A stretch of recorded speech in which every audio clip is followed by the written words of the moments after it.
Welcome to அன்னம் சமையல் அறை. இன்றைக்கி நம்ம ஒயிட் சாஸ் பாஸ்தா எப்படி செய்யலாம் பார்க்கலாம் வாங்க. 1.5 லிட்டர் தண்ணி ஊற்றிருக்கேன். அதில் கொஞ்சம் எண்ணெய் ஊற்றிக்கோங்க. ஒரு 1/2 ஸ்பூன் சால்ட் போட்டுக்கோங்க. அது போட்டு நல்லா கலந்து விட்டுக்கோங்க. அது தண்ணி சூடாகட்டும். நல்லா சூடாகி அது கொதி லைட்டாக வந்துட்டு பாருங்க. அப்போது இந்த மக்ரோனியை போட்டுடுங்க. 2 கப் போட்டிருக்கேன். போட்டு அது கலந்து விட்டுக்கோங்க. சால்ட்டு எண்ணெய்லாம் ஊற்றிருக்கோம் இல்லையா, அது அப்படியே எல்லாம் மிக்ஸ் ஆகிக்கட்டும்.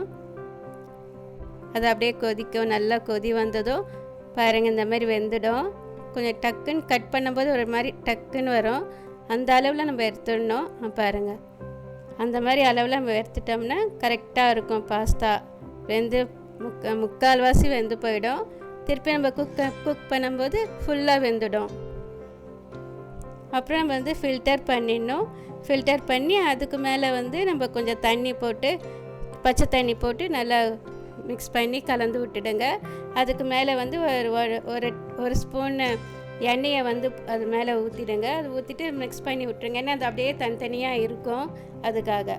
அப்புறம் இன்னொரு கடாயை எடுத்துக்கோங்க. அந்த கடாயில் கொஞ்சம் எண்ணெய் ஊற்றிக்கோங்க. கொஞ்சம் வெங்காயம், கேரட், கேப்சிகம் கொஞ்சம் வதக்கிக்கோங்க. கொஞ்சம் வதக்கின பிறகு கொஞ்சம் சால்ட் போட்டுக்கோங்க. பெப்பர் பவுடர் போட்டுக்கோங்க. ஒரு 1/2 ஸ்பூன் பெப்பர் பவுடர் போட்டிருக்கேன். இது கார்ன் வேக வச்சு ஒரு கை ஃபுல்லாக போட்டிருக்கேன். ஒரு கடாயை எடுத்துக்கோங்க. அந்த கடாய் சூடானதும் ஒரு 3 டேபிள் ஸ்பூன் வெண்ணெய் போட்டுக்கோங்க.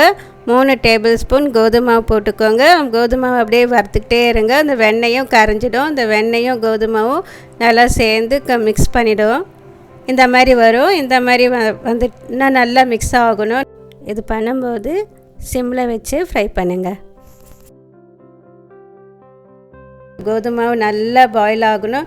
இந்த மாதிரி ஒரு டெக்ஸ்சர் வரும்போது பால் கொஞ்சம் கொஞ்சமாக ஊற்றுங்க. நான் மொத்தம் 3 டம்ளர் பால், 1 டம்ளர் அந்த மேக்ரோனி வாட்டர் ஊற்றிருக்கேன்.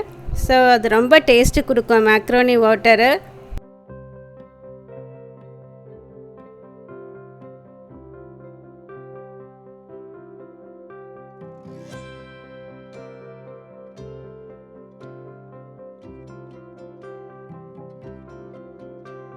கொஞ்சம் கொஞ்சமாக பால் ஊற்றி ஃபஸ்ட்டு அந்த கோதுமாவை நல்லா கலந்து விட்டுக்கோங்க.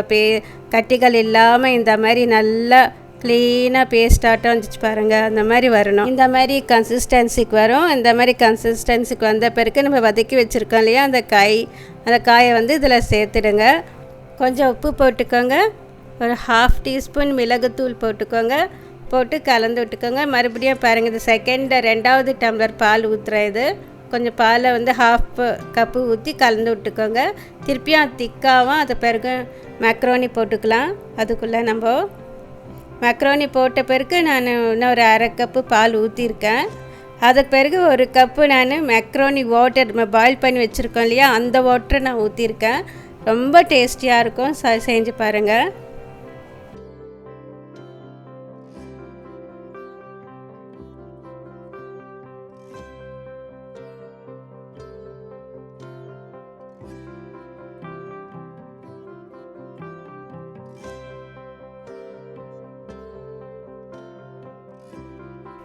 ஒரு ஸ்லைஸ்டு சீஸ் போட்டுக்கோங்க.